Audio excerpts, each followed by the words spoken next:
Les fêtes de l'Éternel. Voilà, je reprends donc mon étude qui a été effacée. Quelle importance ce sujet peut-il avoir pour le chrétien? Selon certains, en effet, nous ne sommes plus sous la loi, mais sous la grâce. Par conséquent, toutes ces questions rituelles évoquées dans ce qu'ils appellent l'Ancien Testament ne nous concernent plus. D'autres pourront craindre en abordant la lecture d'une telle étude qu'on cherche à judaïser, à revenir sous la loi. Toutes ces raisons pourraient entraîner de nombreux chrétiens à se désintéresser totalement d'un pareil sujet. Pourquoi donc étudier les fêtes de l'Éternel? Nous lisons dans Colossiens 2, versets 16 à 17, que ces fêtes, tout comme les autres rites décrits dans la Torah, étaient l'ombre des choses à venir, et la réalité est dans le Mashiach, dans le Messie. L'ombre des choses à venir n'est évidemment pas la réalité, mais elle nous conduit vers elle et nous permet de mieux la comprendre. La raison pour laquelle il est parfois difficile de saisir la réalité, c'est que nous n'avons pas percé le sens prophétique des fêtes de l'Éternel. C'est justement ce sens que nous voulons essayer de définir pour parvenir à saisir la réalité contenue dans le Mashiach. Il n'est donc pas question de revenir sous la loi, non. Encore moins de judaïser, c'est un juge que vous le dit, mais de mieux comprendre notre foi, de mieux comprendre les racines qui nous portent, dont parle l'apôtre Paul, et par conséquent, de mieux discerner tout ce qui dans la nouvelle alliance est réalisé dans le Messie, Yeshua. Les fêtes de l'Éternel sont décrites en Lévitique 23, Nombre 28 et Deutéronome 16, versets 1 à 16, et au chapitre 29. Ces fêtes sont dans l'ordre Shabbat, Pessah, Shavuot,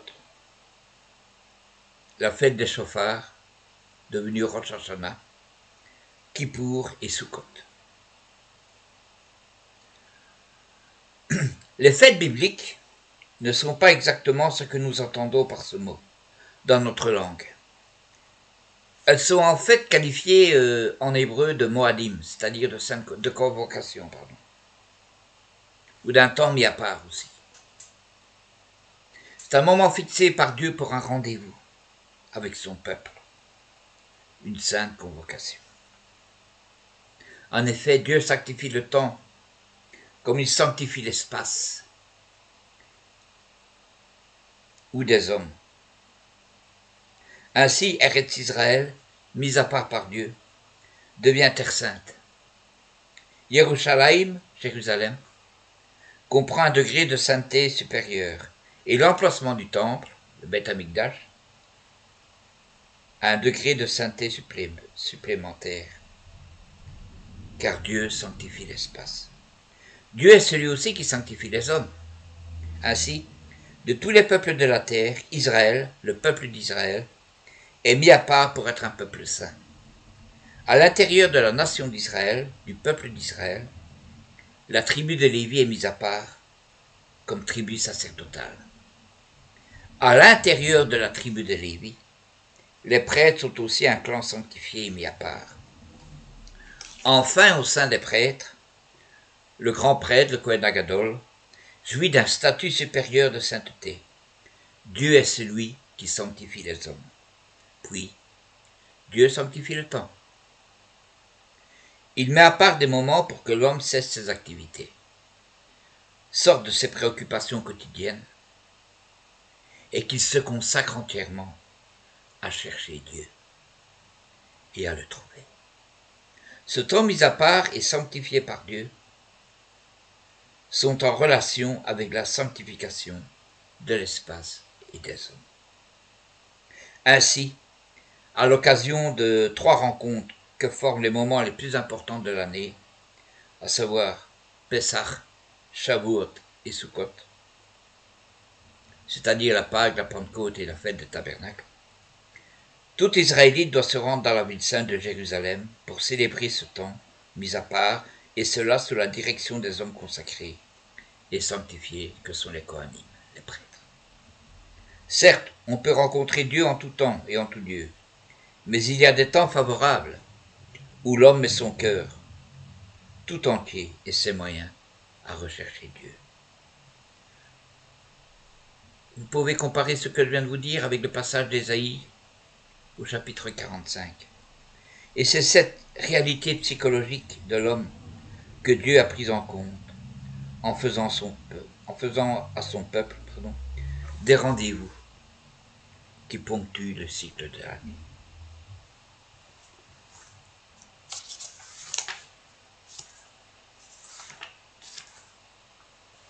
Mais quel est l'intérêt de ces fêtes pour le chrétien? Lorsque nous lisons dans Ephésiens 2, nous nous rendons compte que la culture biblique n'est pas une culture étrangère pour le chrétien. La culture n'est pas quelque chose de neutre. Mais la culture biblique est la seule qui ait une approbation divine. Toutes les autres cultures sont le reflet de la civilisation qui les a élaborées. Par conséquent, elles sont plus ou moins marquées par le péché. Seule la culture biblique, qu'elle ait été ou non appliquée par le peuple d'Israël, ou qu'elle ait été imparfaitement, ne changerait en fait que c'est la seule culture que Dieu reconnaisse, qu'il approuve et qui soit remplie de toute sagesse. Certes, il est bien clair, il est bien évident que le non-juif n'est en rien obligé par cette culture, par ses traditions et par ses rites.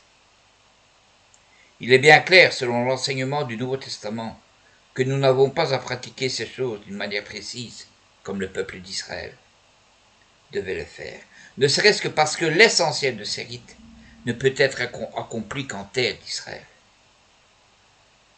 Mais nous avons à comprendre cela d'une façon spirituelle.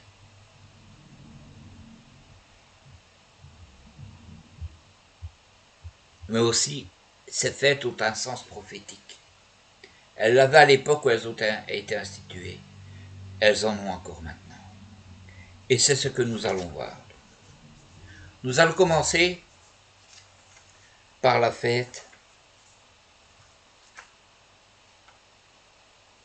des chauffards.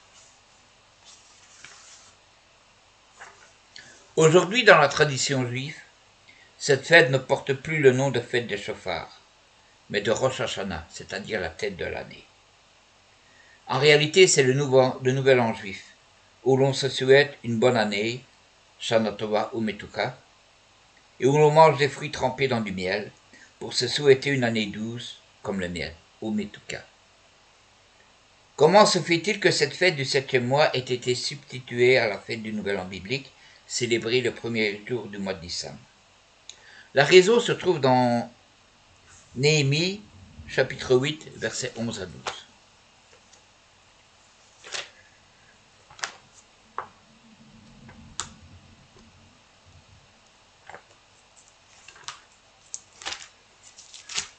Néhémie, chapitre 8, versets 11 à 12. Voilà.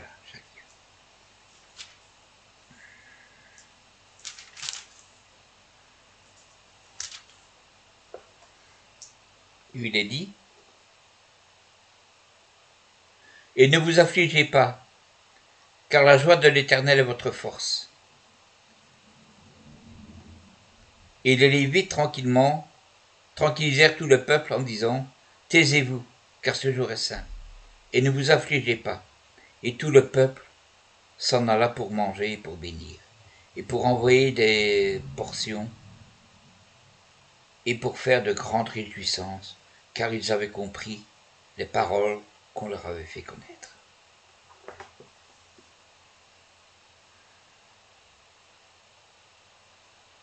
Lorsque les Juifs sont revenus de l'exil, ils avaient oublié la Torah. Lorsque Néhémie a reconstruit les murailles de Yerushalayim, Il a voulu établir de nouveaux foyers national juifs avec la Torah comme base, on dirait maintenant comme constitution. Nous lisons dans Néhémie 8, en effet, que le premier jour du 7e mois, Néhémie a fait dresser une estrade devant la porte des eaux, et tout le peuple s'est rassemblé pour écouter une lecture publique de la Torah. Faite du matin jusqu'au soir, par Esdras, le scribe, et ses associés. On se demande si maintenant on sera encore prêt à écouter la parole de Dieu, n'est-ce pas, du matin au soir. Pas de question. Cette lecture publique de la Torah a provoqué un véritable réveil spirituel au sein du peuple, ce qui est la signification de la fête des chauffards, amener le peuple à un réveil spirituel. La fête des chauffards,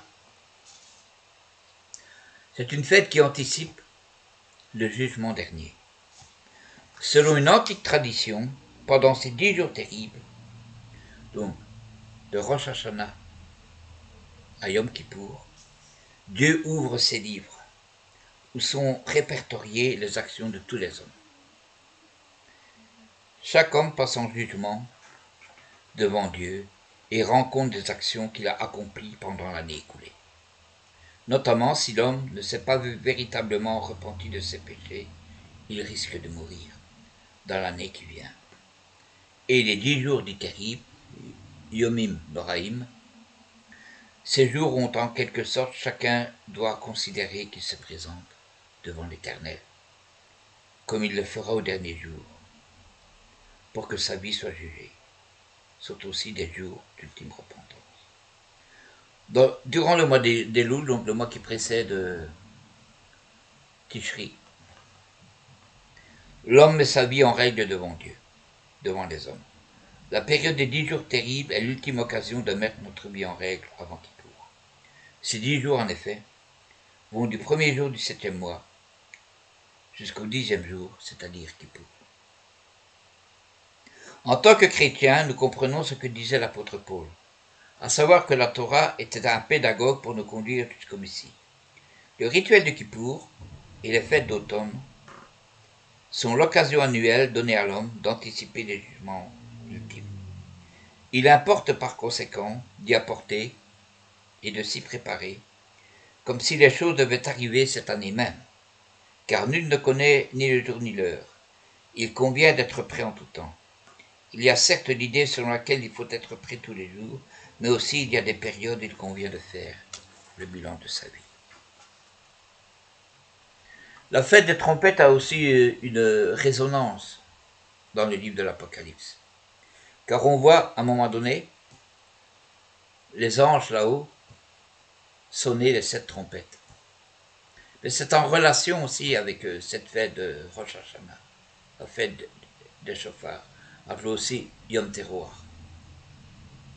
Et il est fort à parier que lorsque Paul parle que c'est au moment où l'ange sonnera de la 7e trompette, la dernière trompette, que les morts en Christ se lèveront. Mais nous verrons ça lors d'une vidéo consacrée justement à ces événements. Voilà pourquoi cette fête est essentielle. Elle est, disons, prophétique, dans le sens qu'elle annonce, justement, le retour du Messie. C'est très important. Le retour du Messie est annoncé, nous dit aussi les évangiles, à la voix d'un archange, au son de la dernière trompette. Nous voyons ça dans 1 Corinthiens, nous voyons ça dans les évangiles, nous voyons ça aussi dans l'épître de Paul aux Thessaloniciens, chapitre 2. Voilà pourquoi il est important pour nous de connaître ces fêtes, que l'on soit juif comme moi ou non juif. Car sans point de repère, sans boussole, on va tourner jusqu'à devenir fou. Et ces fêtes de l'Éternel sont des boussoles pour nous chrétiens, pour nous avertir le plan de Dieu. Si j'ai commencé cette étude avec la fête de Rosh Hashanah et ensuite avec la fête de Kippour, c'est parce que c'est la période. Mais normalement, la toute première des fêtes, c'est la fête de Pessah. Nous verrons ça plus tard, pendant la période de Pessah. Donc, voilà. C'est ce que je voulais vous dire aujourd'hui. La prochaine vidéo donc concernera évidemment la fête de Yom Kippour. Et ensuite je ferai une petite vidéo pour expliquer donc le plan prophétique concernant Rosh Hashanah, Yom Teruah et Yom Kippour.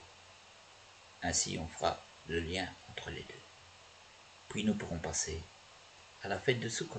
Voilà. Je vous souhaite à tous un Shabbat Shalom et je vous dis à bientôt. Merci.